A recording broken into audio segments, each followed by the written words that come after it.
हजरत मोहम्मद सल्लल्लाहु अलैहि वसल्लम भाग 1। स्टोरी ऑफ प्रॉफट मोहम्मद सल्लल्लाहु अलैहि वसल्लम। हजरत मोहम्मद सल्लल्लाहु अलैहि वसल्लम और कुरान मजीद। नबी सल्लल्लाहु अलैहि वसल्लम की बशारतें खुशखबरियाँ। ज़ुहूर कुदसी, मुबारक सुबह, विलादत की तारीख की तहकीक। हजरत मोहम्मद सल्लल्लाहु अलैहि वसल्लम और कुरान मजीद।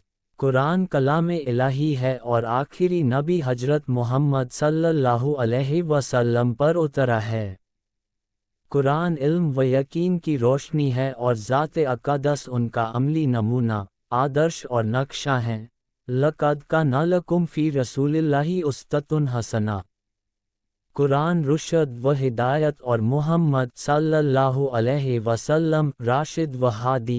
कुरान हक व सदाकत के लिए दावत व पैगाम है और नबी अकरम सल्लल्लाहु अलैहि वसल्लम उसकी दावत देने वाले और पैगंबर हैं। इसलिए कुरान का हर एक जुमला और उसकी एक एक आयत किसी न किसी हैसियत में ज़ात कुदसी सिफ़ात अल्लाह से ताल्लुक़ रखती है। तो अब किस तरह ये कहा जाए कि कुरान में इतनी जगह उसकी मुक़द्दस हस्ती का ज़िक्र है। एक बार हजरत आयशा अलैह से कुछ सहाबा ने अर्ज़ किया कि आप नबी अकरम सल्लल्लाहु अलैहि वसल्लम की ज़िंदगी के कुछ हालात हमें सुनाएं। हजरत आयशा सिद्दीक़ा अलैह ने ताज्जुब के साथ मालूम किया, तुम कुरान नहीं पढ़ते जो मुझसे नबी अकरम सल्लल्लाहु अलैहि वसल्लम के अखलाक के बारे में सवाल हो। बेशक उनका अखलाक तो कुरान ही था। आपकी तमाम अखलाकी ज़िंदगी कुरान के सांचे में ढली हुई थी।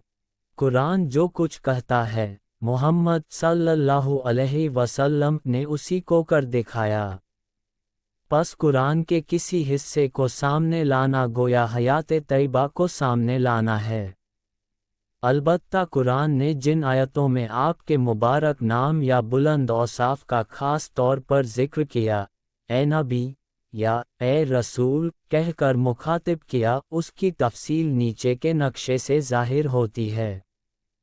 इस नक्शे में जो जमहूर के नज़दीक मानी हुई बातें हैं, नबी और रसूल के अलावा जिन नामों और सिफ़तों की तफसील चाहिए थी वे ये हैं। 1. मोहम्मद। 2. अहमद। 3. अब्दुल्ला। 4.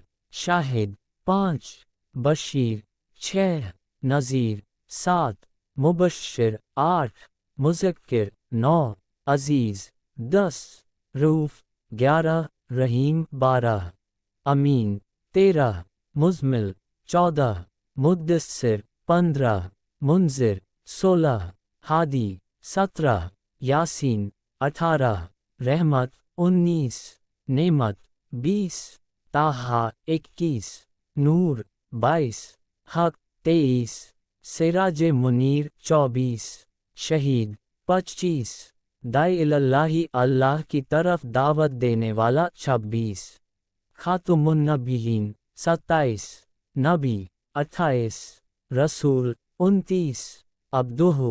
कुरान और सही हदीसों में नबी अकरम सल्लल्लाहु अलैहि वसल्लम के नामों और सिफ़तों का ज़िक्र है। इस्लामी उलेमा ने उस पर मुस्तकिल किताबें लिखी हैं। मशहूर मुहद्दिस अबू बकर बिन अरबी ने शरह तिर्मिज़ी में उनकी गिनती 64 बताई है। कुछ ने 99 और कुछ इल्म वालों ने उसको 1000 तक पहुँचाया है। फ़तहुल बारी। बुखारी शरीफ की एक मरफ़ूआ हदीस में है कि आपने इरशाद फरमाया, मेरे 5 नाम हैं। 1. मोहम्मद हूँ। 2. अहमद हूँ। 3. माही यानी कुफ्र व शिर्क को मिटाने वाला हूँ। 4. हाशिर हूँ, इसलिए कि क़यामत के दिन तमाम कायनात से पहले अल्लाह के दरबार में हाजिर होगा। और 5. आकिब हूँ, इमाम ज़ुहरी के कौल के मुताबिक आखिरी पैगंबर हूँ। हाफिज़ इब्न हजर अस्कलानी रहशून्य के मुताबिक इस्लाम के उलेमा का जिन पर इत्तिफ़ाक़ है यानी कुरान में आपके जिन नामों और सिफ़तों का ज़िक्र किया गया है, वे ये हैं। 1. अश-शाहिद। 2. अल-बशीर। 3. अन-नज़ीर। 4. अल-मुबीन। 5 अदाए इलल्लाही 6 अस्सिराजुल मुनीर 7 अल मुज़क्किर 8 अर-रहमत 9 अन-नेमत 10 अल हादी 11 अश शहीद 12 अल अमीन 13 अल मुजम्मिल 14 अल मुदसिर। और हदीसों में जिक्र किए गए आपके नामों और सिफ़तों में नीचे लिखी सिफ़तें ज़्यादा मशहूर हैं। 1 अल मुतवक्किल 2 अल मुख्तार 3 अल मुस्तफ़ा 4 अश शफ़ीउल मुशफ़िया 5 अस-सादिकुल मस्दूक। बहरहाल मोहम्मद और अहमद 2 अस्मा नाम हैं और बाकी अस्मा सिफ़ात व अलक़ाब, और कुरान में आपके पाक नाम से जुड़े हुए एक सूरह का नाम सूरह मुहम्मद है जिसके शुरू ही में आपके इसमें गिरामी का जिक्र है।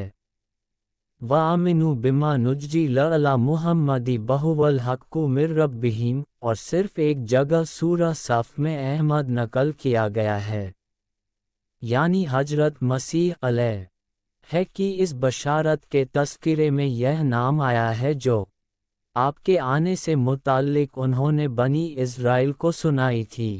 व मुबशिरम बिरसूलियाती मिन बादी इस्मुहु अहमद। ये हकीकत भुलाने लायक नहीं है कि आपके नाम और सिफ़तें सिर्फ रस्मी नहीं हैं कि माँ बाप ने जो चाहा नाम रख दिया, दोस्तों और साथियों ने जिस सिफ़त व लक़ब से चाहा पुकार लिया, बल्कि उन नामों और सिफ़तों का आपकी ज़िंदगी और आपके अखलाक व अमाल के साथ बहुत गहरा ताल्लुक़ है, जैसा कि अभी माही, हाशिर और आकिब के बारे में खुद तर्जुमाने वही की ज़ुबान से सुन चुके हो, या जैसे मोहम्मद उस हस्ती को कहते हैं जिसके तज़किरे हमेशा खुदी और नेकी के साथ होते हों। ये पिछले नबियों की बशारतें और मुस्तक़बिल में ज़िंदगी के तज़किरों की तरफ इशारा है। और अहमद उसे कहते हैं जो सबसे ज़्यादा अल्लाह की हम्द गुणगान करता और मुबारक ज़ात की कामिल बंदगी और कामिल इंसान होने को जाहिर हैं। बेशक आप खुदा परस्त इंसानों के लिए खुशखबरी सुनाने वाले और डराने वाले, और फितना पैदा करने वाले फसादियों, काफिरों और मुशरिकों के लिए मंज़िर व नज़ीर सज़ा से डराने वाले हैं। क़यामत के दिन सच्चे और झूठे दोनों पर शाहिद हैं। हक़ के लिए खुली आँख वाले और हक़ के लिए कान खुले रखने वालों के लिए याद दहानी कराने वाले हैं। राहे हक़ से हटे हुए के लिए हादी हिदायत का रास्ता बताने वाले, और खुदा से भागे हुओं के लिए पुकारने वाले हैं। उनका वजूद रहमत है कायनात आलम के लिए, और उनकी हस्ती कायनात के निज़ाम के लिए नगमा है। जहल व शिर्क के लिए नूर हैं, और अल्लाह के पैगाम के लिए नबी व रसूल। मुसीबतों और परेशानियों में अजीज़ हैं, और इंसानों की ज़िंदगी के हर हिस्से के लिए रऊफ़ व रहीम। उनकी आवाज़ हक़ की आवाज़ है, और उनकी ज़ात सच्ची और अमानतदार। कुरान खुदा का आखिरी पैगाम है, इसलिए वह आखिरी नबी हैं। उनका भेजा जाना पूरी दुनिया के लिए है, इसलिए ताहा व यासीन हैं, और नबूवत के आसमान के चमकते सूरज हैं, और रिसालत की कायनात के बशीर बशारत देने वाले व नज़ीर डराने वाले, दीन व मिल्लत की सुल्तानी के बावजूद गदाए कमलिपोश हैं, इसलिए मुजम्मिल हैं और मुद्दस्सिर। फिर कमाल ये कहना कि मैं तो इंसान हूँ। अल्लाहुम्मा सल्ले व सल्लिम व बारिक अलैहि। खुदा पर तवक्कुल उसकी बहुत बड़ी सिफ़त, और वह खुदा का बरगज़ीदा और मुख्तार है। अल्लाह के दरबार में अबरार व मुकर्रिबों से भी ज़्यादा मुस्तफ़ा, मुज्तबा, नेकी करने वालों और सालेहीन के लिए अशफ़ी व मुशफ़ा, और ज़िंदगी के हर शोबे में सादिक व मसदूक रहे। सल्लल्लाहु अलैहि वसल्लम। नबी की बशारतें खुशखबरियाँ। मौलाना ख्वाजा अल्ताफ़ हुसैन हाली ने मुसद्दस पद व जले इस्लाम में एक जामे काव्य बंद में तमाम बशारतों की तरफ तवज्जो दिलाई है। यकायक हुई गैरते हक़ को हरकत, बड़ा जानिबे बुक्र 20 अब्रे रहमत, अदा खा के बहाने की वह वदियत, चले आते थे जिसकी देने शहादत, हुई पहलू ए आमना से हुबैदा, दुआ ए खलील और नवेदे मसीहा, चले आते थे, जिसकी देने शहादत की तफसील के लिए हजरत मौलाना हिफ्जुर रहमान स्योहारवी रहशून्य ने तौरात व इंजील से लंबे टुकड़े और कुरान पाक से उसका खुले तौर पर मिलना पेश किया है, जिसका खुलासा करना मुश्किल है, इसलिए इस बंदे के सिर्फ आखिरी शेर की तफ्तील पेश की जाती है। मुरत्तिब एक बार खुद नबी अकरम सल्लल्लाहु अलैहि वसल्लम ने इन्हीं बशारतों की तरफ इशारा करते हुए फरमाया, यानी मैं अपने बाप इब्राहीम की दुआ हूँ और ईसा मसीह की बशारत हूँ, यानी खलील की दुआ और मसीह का नवेद। कुरान मजीद ने हजरत इब्राहीम अलैह की दुआ का जिक्र इस तरह किया है। तर्जुमा, ए हमारे परवरदिगार, इन अरबों ही में एक रसूल भेज जो इन पर तेरी आयतें पढ़े और इनको किताब व हिकमत सिखाए और इनको हर किस्म की बुराइयों से पाक करे। बेशक तू गालिब और हिकमत वाला है। 2:129। और हजरत मसीह अलैह की बशारत का जिक्र सूरह सफ में इस तरह नकल किया गया है। तर्जुमा, और वह वक्त जिक्र के काबिल है जब हजरत ईसा बिन मरियम अलैह ने कहा, ए बनी इज़राइल, मैं तुम्हारी तरफ अल्लाह का रसूल हूँ, तस्दीक करने वाला हूँ तौरात की जो मेरे सामने मौजूद है, और बशारत देने वाला हूँ एक रसूल की जो मेरे बाद आएगा और उसका नाम अहमद फारक्लीत होगा। पस जब उनके पास वह खुदा का पैगंबर दलीलें लेकर आया तो वे कहने लगे, ये तो खुला जादू है। 61:6। इन दुआओं के नतीजे में सआदत की जो सुबह आई उसके लिए मुरत्तिब संग्रहकर्ता की ओर से ज़ौक़ वालों के लिए सीरतुन्नबी भाग 1 से 1 ईमान बढ़ाने वाले हिस्से को बढ़ाकर पेश किया जाता है। ज़ुहूर कुदसी, दुनिया के चमन में रूह परवर बहारें आ चुकी हैं।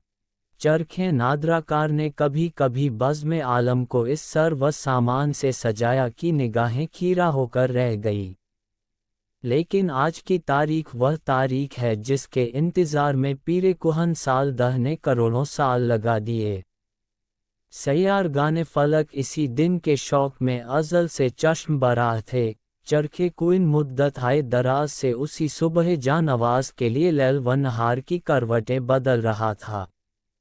कारकुनाने कज़ा व कद्र की बज़्म आरायां, अनासिर की शिद्दत तर्जियाँ, माह व खुर्शीद की फ़रोग अंगेजियाँ, अब्र व वाद की तरदस्तियाँ, आलम कुदसी के अनफासे पाक, तौहीद इब्राहीम, जमाल यूसुफ मोजस तराज़ी मूसा, जौनवाज़ी मसीह, सब इसीलिए था कि यह कीमती मताए शहंशाह कौनैन सल्लल्लाहु अलैहि वसल्लम के दरबार में काम आएंगे। आज की सुबह वही सुबह जानबाज, वही सारते हुमायूं, वही दौरे फर्रुख फाल है। अरबाब सियर अपने महदूद पैराए बयान में लिखते हैं कि आज की रात ऐवाने किस्रा के 14 कंगूरे गिर गए, आतशकदा फारस बुझ गया, दरिया ए सादा खुश्क हो गया। लेकिन सच यह है कि ऐवाने किस्रा नहीं, बल्कि शान अजम, शौकते रूम और जे चीन के कसर हाय फलक बोस गिर पड़े। आतशे फारस नहीं, बल्कि जहीम शर, आतश का एक कुफ्र, आज़र कदा एक गुमराही सर्द होकर रह गए। सनम खानों में खाक उड़ने लगी, बुत कदे खाक में मिल गए। मजूसियत का शीराजा बिखर गया, नसरानियत के औरा के खजानदीदा एक एक करके झड़ गए। तौहीद का गला गला उठा, पनिस्ताने सआदत में बहार आ गई, आफ़ताबे हिदायत की शुआएं हर हर तरफ फैल गईं। अखलाक इंसानी का आईना परतवे कुदस से चमक उठा। मुबारक सुबह, दीमों और मिल्लतों की तारीख गवाह है कि हजरत ईसा अलैह के ज़ाहिर होने पर लगभग 6 सदियां बीत चुकी हैं और दुनिया खुदा के पैगंबरों की मार्फत हासिल की हुई हक की सच्चाई को भुला चुकी है। तमाम इंसानी दुनिया खुदा परस्ती के बजाय मज़ाहिर परस्ती में पड़ी हुई है और हर मुल्क में इंसान से लेकर पेड़ पौधों तक की परस्तिश फ़ख्र करने की चीज़ बनी हुई है। कोई इंसान को अवतार खुदा कह रहा है, तो कोई खुदा का बेटा। ایک مادہ پرست ہے تو دوسرا خود اپنی آتما کو ہی خدا سمجھ رہا ہے۔ سورج کی پوجا ہے، چاند اور تاروں کی پوجا ہے، جانوروں، پیڑوں اور پتھروں کی عبادت ہے، آگ، پانی، ہوا، مٹی کے سامنے کھڑے ہو کر مانگا جا رہا ہے۔ گرس کائنات کی ہر چیز پوجا کے لائق ہے اور نہیں ہے تو ذات واحد پوجا کے قابل نہیں ہے، اور نہ اس کے ایک ہونے کا خیال ہی خالص ہے اور نہ اس کے ہر چیز سے بے نیاز ہونے کا۔ اس کو اگر مانا جانا بھی ہے تو دوسروں کی عبادت اور پرستش کے ذریعے۔ وہ اگر پیدا کرنے والا ہے تو دوسروں کے واسطے اور ضرورت کے ساتھ ماہا، روح اور ترکیب سب ہی باتوں کا محتاج ہے۔ وہ اگر تمام چیزوں کا مالک ہے بھی تو انسان، جانور، پیڑ، پتھر کے بلبوت پر، غرض ساری دنیا میں اصل کارفرمائی مظاہر ظاہری چیزوں کی تھی اور حق کی ذات صرف نام کے لیے۔ حقیقت سے آنکھیں چرائی جا رہی تھیں مگر مجاز کے ساتھ۔ عشق کا ذوق ذات حق سے بعد میں تھا مگر بظاہر سے قربت حق کی سعادت کا سرمائے سے بیگانہ پن تھا مگر مخلوق کی عبادت کا عام چلن تھا اور ہر طرف۔ ہم ان کو نہیں پوجتے مگر اس لیے تاکہ وہ خدا کی طرف ہماری قربت کا ذریعہ بن جائیں کا مظاہرہ نظر آتا تھا۔ 38:3 یہی وہ تاریک دور تھا جس میں اللہ کی سنت یعنی خدا کی ہدایت و ضلالت کے قانون نے ماضی کی تاریخ کو پھر دہرایا اور حق کی غیرت نہ فطرت کے رد عمل ریاکشن کے قانون کو حرکت دی، یعنی ہدایت کا سورج سعادت والے برج سے نکلا اور چاروں طرف چھائی ہوئی شرک و جہانت اور رسم و رواج کی اندھیریوں کو فنا کر کے دنیا کو علم و یقین کی روشنی سے جگمگا دیا۔ ربیع الاول مطابق 4/2/05/71 صبح، وہ صبح سعادت یا جب تہذیب و تمدن سے محروم بن کھیتی کی سرزمین مکہ کے ایک معزز قبیلے نا قریش بنی ہاشم میں عبداللہ بن عبد المطلب کے یہاں یعنی آمنہ بنت وہب کے یہاں آفتاب رسالت محمد صلی اللہ علیہ وسلم پیدا ہوئے۔ اے اللہ! وہ صبح کتنی سعادتوں والی تھی جس نے کائنات کو روشد و ہدایت کے نکلنے کی جاندار خبر سنائی، اور وہ گھڑی کتنی مبارک تھی جو دنیا کے لیے خوشخبری کا پیغام لائے۔ دنیا کا ذرہ ذرہ زبان حال سے وہ نغمے گا رہا تھا کہ وقت آ پہنچا کہ اب دنیا سے بدبختی دور ہو اور خوشبختی سے دنیا بھر جائے، شرک و کفر کا پردہ چاک ہو اور ہدایت کا سورج روشن ہو اور چمکے، مظاہر پرلی باطل ٹھہرے اور ایک خدا کی توحید زندگی کا مقصد قرار پائے۔ دنیا تو کیا، ملک، قبیلہ اور خاندان کو بھی یہ علم نہ تھا کہ دنیا کے تمام دھرم جس سورج کے نکلنے کے انتظار میں ہیں، وہ اس اور مہجب سرزمین اور عبد المطلب کے گھرانے سے نکلے گا کہ اس کی پیدائش کو خاص اہمیت دیتے اور ولادت کی تاریخ کو اپنے سینے میں محفوظ رکھتے، مگر جس پیدا کرنے والے نے اس کو مقدس ہستی بنانے کا فیصلہ کیا اسی نے اسے ایک معجزہ اور تاریخی نشان بھی ظاہر کر دیا، اور وہ ہاتھی والوں کا واقعہ تھا۔ اعتبار کرنے لائق اور مستند روایتیں گواہ ہیں کہ نبی اکرم صلی اللہ علیہ وسلم کی ولادت اس واقعے کے کچھ مہینے بعد ہوئی۔ اس واقعے میں جو خاص باتیں پائی جاتی ہیں انہیں دیکھتے ہوئے یہ عرب کے لیے عام طور سے اور حجازیوں کے لیے خاص طور سے بڑا عجیب اور حیرت میں ڈالنے والا واقعہ تھا، اور اس لیے وہ کبھی اس کو بھلا نہیں سکتے تھے، اس لیے انہوں نے ان کا نام ہی عام الفیل ہاتھیوں والا سال رکھ دیا۔ مگر وہ یہ نہ سمجھ سکے تھے کہ اصل میں یہ واقعہ ایک نشان ہے اس جلیل القدر ہستی کے ظاہر ہونے کا جو ایک دن تمام دنیا کو توحید کے مرکز اور ابراہیمی قبلے پر جمع کر دے گی اور اس کو غیر اللہ تو کی گندگیوں سے پاک کر کے توحید کے نغموں کے لیے خاص کرائے گی، کیونکہ یہی وہ پہلی جگہ ہے جو صرف ایک اللہ کی پرستش کے لیے بنایا گیا۔